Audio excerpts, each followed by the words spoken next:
Hello, macro students. All right, so here we are getting started with Module 4, Comparative Advantage in Trade. And I'm not going to lie, this is a difficult module. It involves a little bit of math, it involves a lot of new thinking, and people often struggle with it. Not everyone struggles with it, but sometimes people just, it just takes them a while to kind of get the concepts. I'm also including a link to a different video in your materials. So, that other video is not a mandatory video, but a lot of you might find it really helpful because it'll explain these concepts in a different way. Somebody else will be talking, and it also gives you an opportunity to practice the concepts more as well. All right, so we're working with this essential question: how does the concept of comparative advantage show how countries benefit and specialize from, or they benefit from specialization and trade? So economists have a lot of assumptions, right? And one of the things that they assume or say is that people and countries are better off when they specialize in doing something and then trade with each other for the rest of the stuff. What we mean by that is nobody does everything by themselves, right? Nobody makes their own clothes, makes their own shoes, grows their own food, builds their own car. You just don't find that, especially these days, right? Back in the day, people did more of that kind of stuff, but now we're really, really specialized. And the bigger the population gets, the more and more specialized we get. For example, in really, really populated areas, people get such specialized jobs that it's somebody's job just to open the door, right? I don't have experience with that, but I've seen them on TV, in New York City, they're called doormen, right? And their job is to open the door. Some people, their job is to stand in the elevator and press the button for everyone. Those are very, very specialized jobs. So when we talk about specialization, it means just focusing on one thing and then trading for the other things we need. And we often trade in terms of money, right? So I specialize in being an econ and an avid teacher, and then I trade for the other stuff. All right, so economists will argue and say that trade makes everyone better off, which some people will argue against. And then economists use this theory of comparative advantage to kind of prove why they say everyone is better off with trade. Now, this is a very timely topic. It is in the news a lot.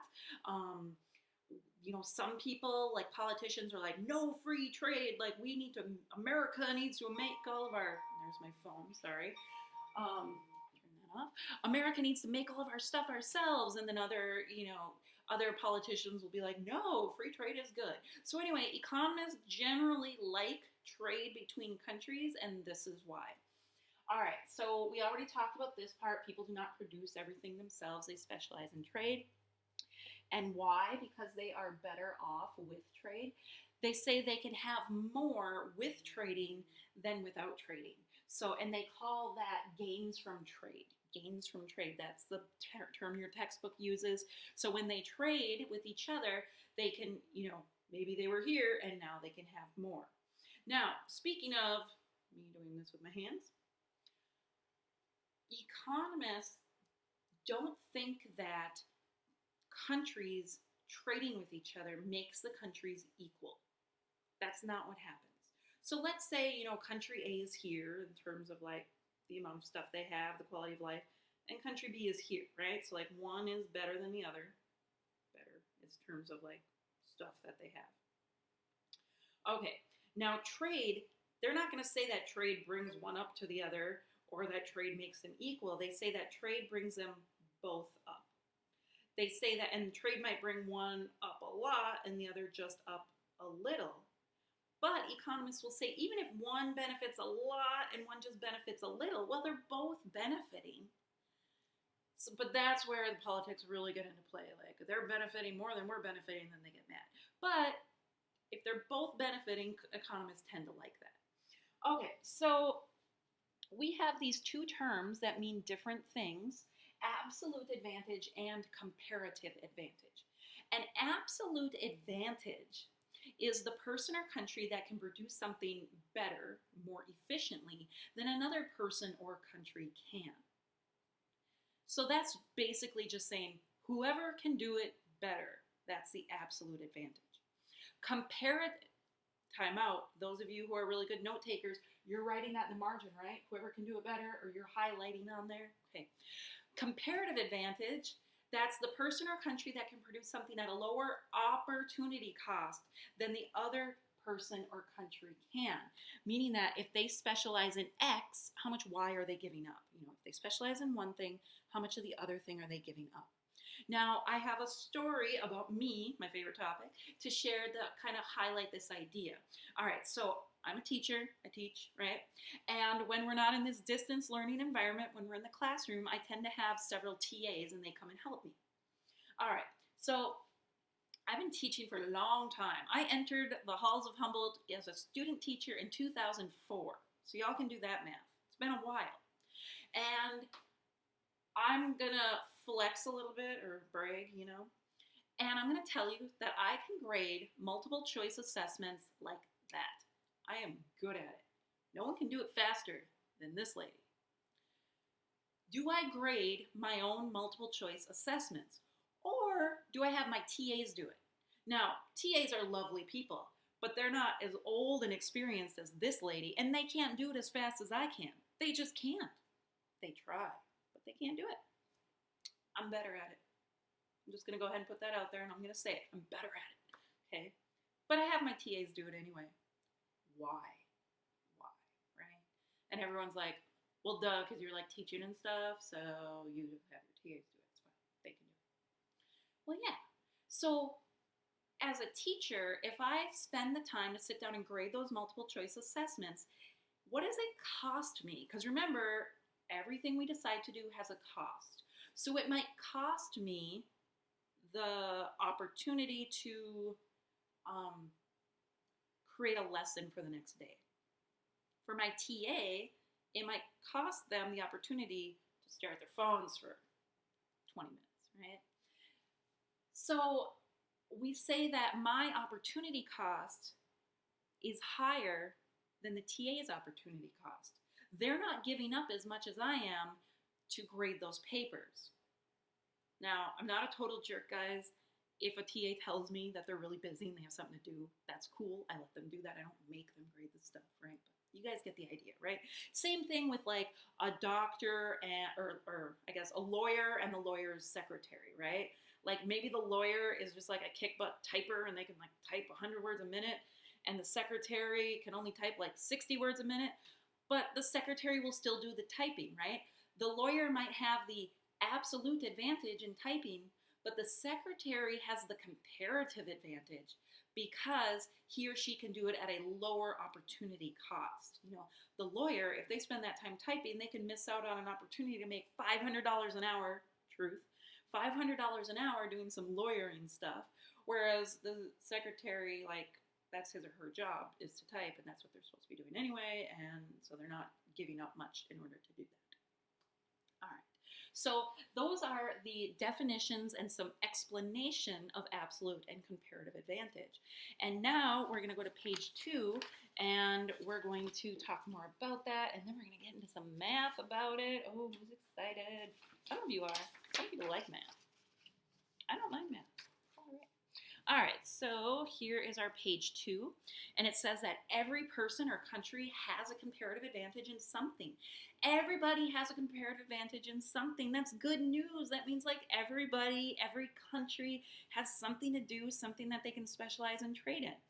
And that is why rich nations and poor nations trade with each other, right? When we think of trading between countries, here in the U.S., we often think of China, right? Like the U.S. and China trade a lot of stuff. And right now they're arguing about that stuff they trade, but, you know, they're still trading.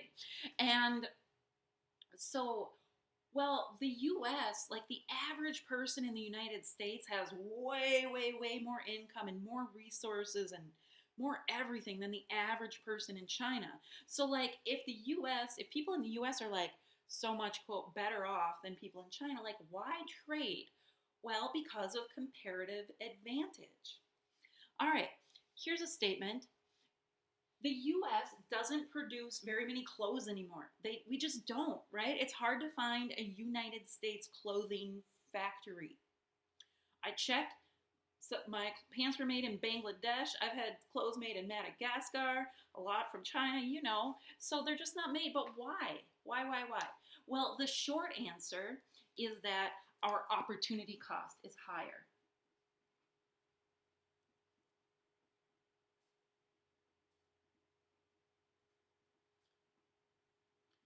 Higher than other places.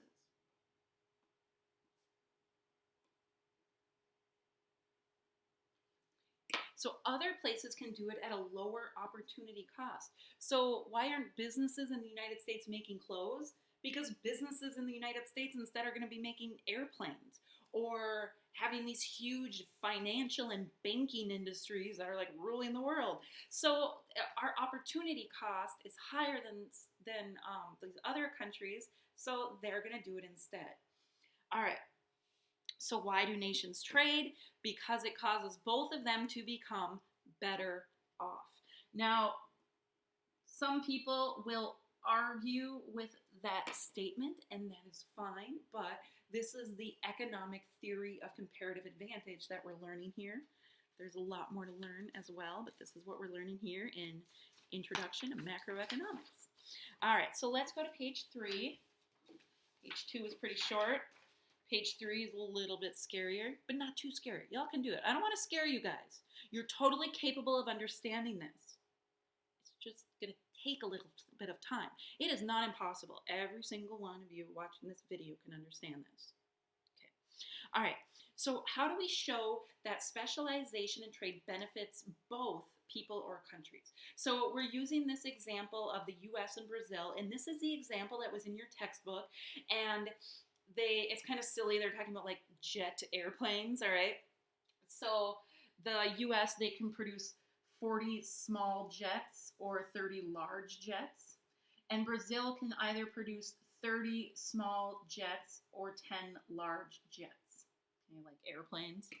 And kind of going back to that idea of the production possibilities curve, where we're just focusing on two different products. Okay, so pretending that the U.S.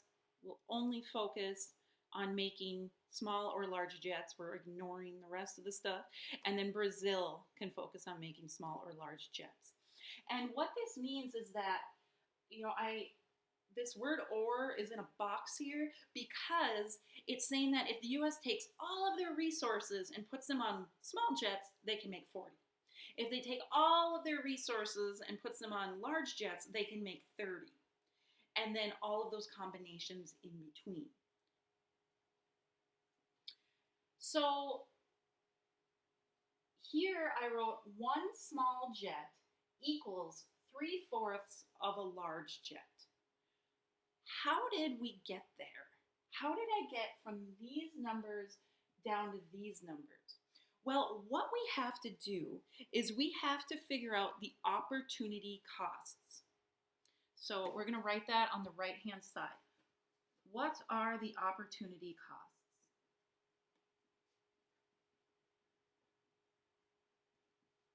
Okay. So one small jet, if the United States makes one small jet, it's going to cost them the opportunity to make 3/4 of a large jet. That's what that means. So we're going to write that out in words. They're probably going to be kind of small. But what this means here is that the opportunity cost of the U.S. producing one small jet is 3/4 of a large jet. Okay. So if you can't read that, it says the opportunity cost of the U.S. producing one small jet is 3/4 of a large jet. So again, how did we get from 40 small and 30 large down to one small and 3/4 large? We have to figure out these numbers in terms of a single unit, okay? So if we want to figure out the opportunity cost of producing one small jet, we have to get that number down from 40 to 1. And of course, so when we started here, we had 40 large equaled 30, oops, my bad. 40 small equals 30 large. And then we wanted to get that small down to 1, so we're going to divide by 40, so that would be 1 small. Well, if you do it on the left side, you better do it on the right side, so that's 3/4. So we divide just like we do with like fractions and ratios in math class. And then we see over here if the 30 small or 10 large. So they divided by 30 and they came down to 1 small equals 1/3 large. Some of you are writing, divide by 30 over here. Okay, so I told you that, but now this one's blank. What does 1 large equal? Well, we still, if we go back to our original numbers, 30 large equaled 40 small. Well, 1 large would equal how many small? Well, how did I get from 30 down to 1? I divided by 30, so I have to do that to both sides. So that would be 4/3, which equals 1 1/3 small jet. So 1 large equals 1 1/3 small jet. So again, the United States' opportunity cost of producing 1 large jet is 1 1/3 small jet. All right, so let's go over here. 1 large jet in Brazil. Well, we look at our numbers and it says 10 large equals 30 small. So we want to get that 10 down to 1 large, so we've got to divide it by 10. So 3 small. Oops. 3 small. Okay, so for Brazil, 1 large jet equals 3 small jets. All right, so then it says, this is how we figure out the comparative advantage. Who has the lower opportunity cost for producing large jets? Well, oh, sorry, now you can't see that. I have to zoom out a little bit. Okay, so who has the lower opportunity cost for producing large jets? Well, we have to compare the two opportunity costs. So the opportunity costs are, so for the United States, for them to produce 1 large jet, it equaled 1 1/3 small.